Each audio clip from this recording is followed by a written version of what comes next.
Welcome everyone, it's Shari Carroll for SimonsStamp.com with the color coordinates for you for the holidays.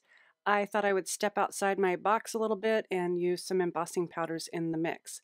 My two main colors are soft navy and magnolia, and that's a really nice blue and pink. I'm also using three colors of embossing powders, and those are steel blue, antique gold, and silver, all from Simon Says Stamp.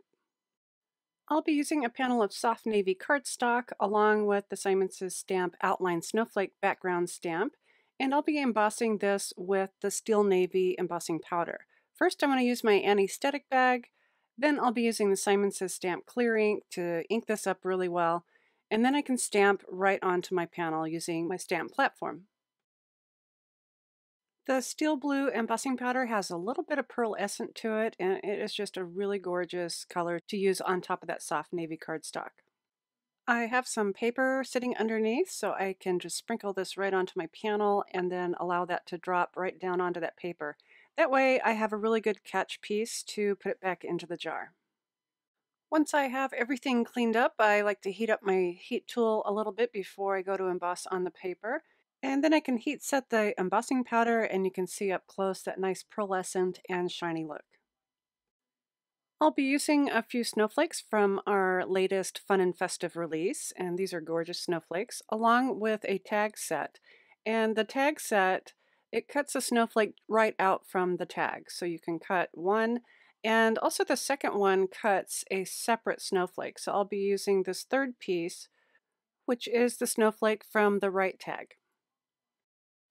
My snowflakes and tags were all cut from Nina White cardstock, and I want to color this tag, and I'm using a blending tool and my Magnolia ink. I'll be doing a little bit of an ombre effect, so I'll be using a heavier ink color at the bottom of the tag. It's really easy to do, so every time you go to apply your ink, start at the bottom and work your way towards the top. I'm starting to work on my layout, and I'm figuring out which snowflake will go where.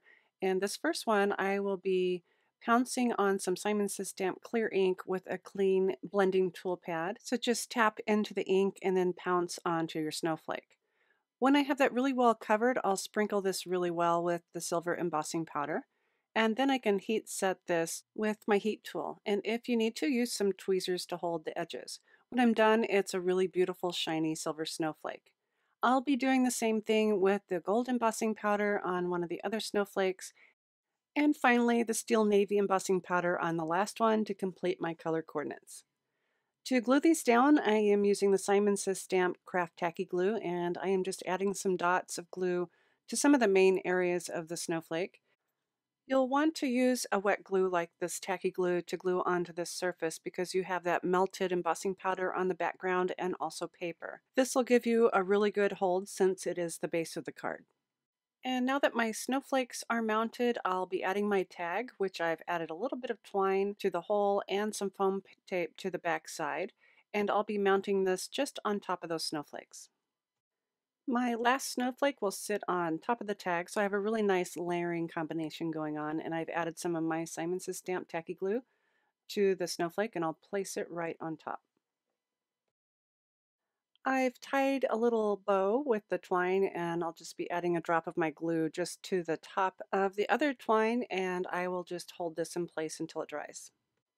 For my message, I've gold embossed the word peace, and this is from the Kathy Zelski ornamental stamps, and there's also some matching dies. So I will place the die right on top and use my die cutter to cut this out and add it to my card. To finish this off, I've added a few gems from Studio Katya and also some gold confetti pieces to round out the design.